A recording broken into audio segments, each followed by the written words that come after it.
So a mother has no fault whatsoever in it. Autism, we do not know the exact cause. Is it genetic, the environmental, the hereditary? We do not know. Tell us about the programs you have here for families. You'll take me to your facility once we're done. Okay, so at Hamdala Autism Foundation here, we focus on three things. Our basic goal is to get is empowerment, to get them to live on their own ends for themselves and don't rely on family members or parents, especially when we are no more there. So how do we achieve that? Three things. We have a school acquisition center, that's a vocational center out there that teaches them skill acquisition, tailoring, bead making, hotel management, shoemaking, bag making, we'll show you other classes there. Then we also have another arm, that's one arm, vocational center. Another arm is what we call the parents counseling. So we don't focus on only parents and siblings. Yes, we focus on parents and sibling counseling. And when we mean parents and siblings, on them, because they are the major caregivers, a lot of the strain of caring for their autistic brothers, sisters, or family, let me put it, it's on them. And it's really very, very overwhelming. So we try to counsel them, offer them psychotherapy, counseling section, therapy section, and all that, so that they can cope better with it and also live a better quality of life while taking care of their children. As autistic parents, I always tell my people, I say it wherever I go, as a parent of a child with disability, especially autism, which is what I am experienced with, I know about, you cannot live a normal life. I always say it. And each time I say you cannot live a normal life, anybody I tell are like, no, that doesn't mean you cannot live a happy and fulfilled life. But what we all see as normal, forget it. You have to wake up at night at times because they don't sleep. You have to wake up at night with them.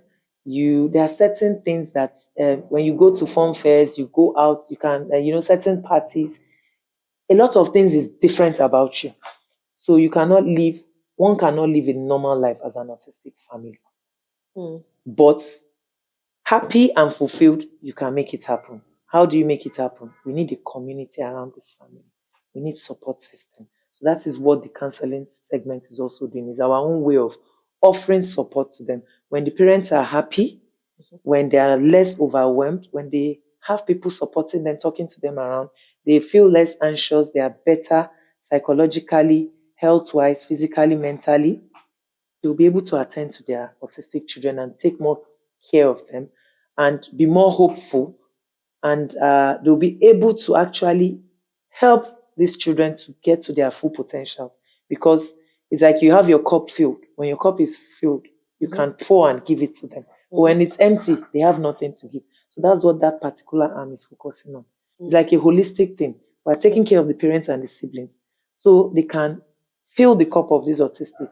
And we get to that place we want to get to, which is empowerment, self-reliance. Okay. Then the third arm is what we call Circle of Friends Africa. We want this to be like a club in future. That's what we are looking at. Circle of Friends Africa is the advocacy arm. Now, why do we have advocacy? Why are we doing so many things? I'm sure you'll be thinking. As I said, it's a holistic approach. We cannot just train these people. Okay, we train them and just put them out in the society that doesn't understand them. How would they cope? So I see it as counterproductive. So as we are training them, we are preparing the society for them to accept them. You see, as a parent, we've spent as a parent and a therapist, we spend all our lives, these children's life, teaching them how to behave like a neurotypical outside. How to cope in the society. How to be accepted, how to be a neurotypical. That's basically what we teach them. How to be as much of a neurotypical as they could, so that what the society sees as normal. That's what we try to teach them. When they flap and society doesn't like it. Comport yourself, behavioral therapy, we try to teach them so that they fit into the society. Why not teach the society also to learn about them? And, the society should also fit into their box, their own world. I think that is what we refer to as fairness. And that's what we call inclusivity. Okay. So that's what Circle of Friends is for. going to the marketplaces, going to schools. We are talking to different schools now, encouraging them to be inclusive. That it's not difficult. You can be an inclusive school. You can do this, you know. Okay, so when you say an inclusive school, right, that brings something to my mind. You know, then when many years ago, there are different schools for special needs children, and in that school, no, that the neurotypicals are not there. So now that you are talking about inclusivity, are you saying that, okay, so if this child is autistic, then she should be in the same class with neurotypicals? Is that what you mean? Yes, something like that. But there are different ways of practicing inclusivity. Inclusivity is more like, okay, we are talking about autism now. I wanted to go down to cerebral palsy. For example, cerebral palsy, in every school, there should be a ramp for children with wheelchairs and all that, so that they can be in the same class with others. But you know, cerebral palsy might not have ID, intellectual disability that comes with autism, developmental disorders like autism and all that. Yes, people with autism should be allowed to be in a school where neurotypicals are. So that it's just the same thing. They get to understand each other, they get to interact. It also helps them. That's the autistic. Now, in some cases, some of them can be in the same class. Yes, with others. And in some cases, they have this, they have a separate class that's why I say it's practiced in different ways. I've been to some inclusive schools in which, and they have a building for the neurotypicals and a building for the neurodivergent. But when it comes to assembly and every other thing, they mix. There are some activities they do that they mix. But why they choose to do it differently is because of the pace at which they learn. Is different. And we have some, they all sit in the same class. That's for autistic that can actually comport themselves and sit in the same class. For those that are not actually, don't have so much ADHD and all that. Even with ADHD, there are different ways. There are wobbling chairs, there are different materials, items you can even use to do that. So yes, they sit in the same class. For example, we're having a social study class, or let's say science, we're learning living things. We're all in the same class. I'm an autistic. My IEP is different. That's my individualized educational plan.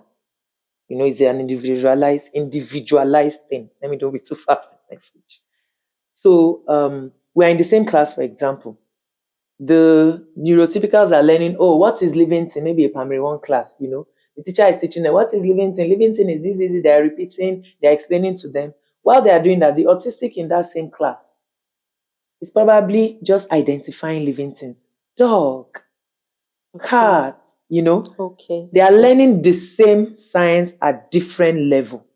So that's also part of inclusivity. Yes, some, they can be in the same class. My son right now is in GS1, one of my twins. He's in class and with his colleagues. I think that's the right class for his age, really. Yes. Either GS2, he'll be 12, GS2 or 1. He's in the right class for his age. But his twin brother is in a lower class. Yes, because of their IEPs are totally different. He is able to sit in the class and learn with others. Although he's going to an inclusive school, so they know how they go about it. They know what affects him. They've done the assessment. They understand his own autism. Okay, this overwhelms him, noise and all that. So there's a strategic positioning for him in the class. You know, it's part of inclusivity. Yes. Even when he goes for exam, there's a particular positioning for him, you know. He's allowed to fidget, you know, things like that. They understand all those behavior and communication and they just manage it, but he's in the same class. So if he calls them back or when they are explaining, they know that if he's not getting it, they already know the cues and they know how to go about his own and how to bring him back. And when he asks questions, they don't just get upset like, oh, but I just said it 10 times because they know he's autistic. So that's also part of inclusivity. They can be in the same class or in the same school. Yes, depending on the method the school adopts. Oh, that's great. That's impressive too. So let's quickly talk about your counseling sessions. So I'd like for you to tell our viewers how families can benefit from this counseling session. So do you have online sessions or it has to be in person at your facility? How do you do this counseling for siblings and parents? For now, what we do is that we organize a general program. Okay. And in that same general program, we have these breakout one-on-one sessions around. So general program, we pick a topic, we invite parents of children of all ages. In this case, they come and there is a we could have a topic, for example, coping with stress or coping with this, and then we call an expert to talk to them. Okay. It's physical, actually. It's physical. It's physical. Okay. Yes, for now, For it's now. physical. So after talking to them, they now break out into the one-on-one session where they go to see the psychotherapist. Okay. We always have different sessions. We have for the adults, that's the parents. Then we have for the children. The children, we have like sometimes 2 and sometimes 3. Okay. And age 7 to 10. Okay, age you this group and them that. based on We their group ages. them based on their ages, and we get the therapist to speak to them based on their ages. A child counselor, a teenage counselor, an adolescent. That's how we do it. Okay. So for now, but we have a lot we plan to do. Okay. We are hoping it's part of our goals in our counseling program. We want to have a walk-in in this facility. We want parents to just walk in. Oh, okay. And any walk-in, just come in and see a counselor and speak to someone and feel better. Okay. Talk therapy. Okay. And we're also looking to get we call it the helpline, hotline. Okay. That's our future. Toll-free. But it's a future plan. We are hoping to get that. A toll-free helpline where we have agents that attend to them and transfers them to the necessary psychotherapists they need to talk to. So that's what we are looking at. But for now, it is physical. This your counseling sessions. Yes. How often do you run this program? How often do we run? Our intention first is to run it 4 times a year. 4 times a year. Yes. Okay. So we can say maybe once in a quarter. Yes, once in a quarter. But so far, we've only been able to do once a year. Okay. But this year we are really hoping, even if it is 2 or 3. Although our target is still 4 times, the quarter is gone already. But we are hopeful. Yes, that we would still get to do maybe 3 times for this year. But that is our aim. So finally, can you tell the public what you think they can do to support this foundation? And then you're located in Lagos, so because some of your activities are still physical now, it means that people that live in Lagos will benefit the most. So you tell us, what do you want us to do? How can we support the foundation? And also tell us where you're located so that at least we can come in anytime to continue these conversations. You can support in different ways. It's versatile. Our number 1 support is advocacy. We want to have advocates everywhere. Talk to people, learn about it first, understand autism, and then be an advocate in your own space. That is the first support would really want. And advocate wherever you are. Then, how can you also support volunteers? We work with volunteers a lot. I told you earlier that we are not working in our full capacity yet. Yes, capacity is 32 and we have 7. So if we have more volunteers, we'll be able to meet that full capacity. So by volunteering, by advocating, and collaborations, we have people collaborating with us already in different niches, different places they could actually help. For example, there is someone, Elias by Nasir.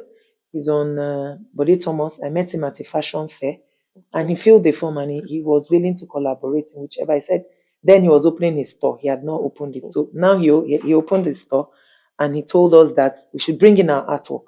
Okay. Because our children do art therapy too. Bring in your artwork, I will sell it for you. Okay. So that is his own way of supporting. So far, he has sold a lot of artworks. Because once we take it, in some few months, he's already calling for more, and then we quickly frame it to take it down to him and he sends the money to the foundation. So that's true collaboration, could be in different ways. You can support through collaboration by volunteering and by sponsorship. We have some people that need physiotherapy sponsorship. We have some students that need physiotherapy sponsorship for them to be able to get their fine motor skill work better so they can actually learn this craft better.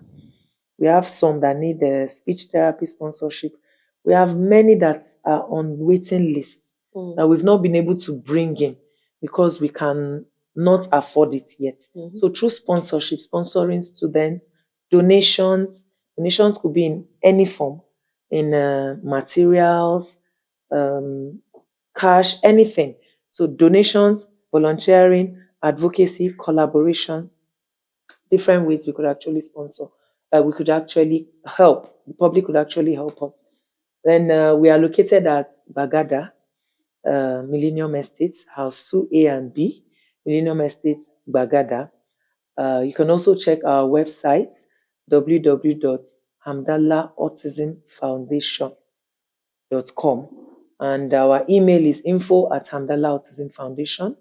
And we also have our social media handle at Hamdala Autism Foundation on Instagram and Hamdala Autism Foundation also Facebook. Yes, so you can contact us through any of those mediums. And yeah, that's basically it. Thank you. Okay, so thank you so much. But before we go, I'd like to say thank you so much Thank for your you. time. This was a very interesting session. I have learned a lot and we will keep advocating. So now let's Thank go you. and see your facility. Oh, sure.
It is common to see men not taking their health seriously.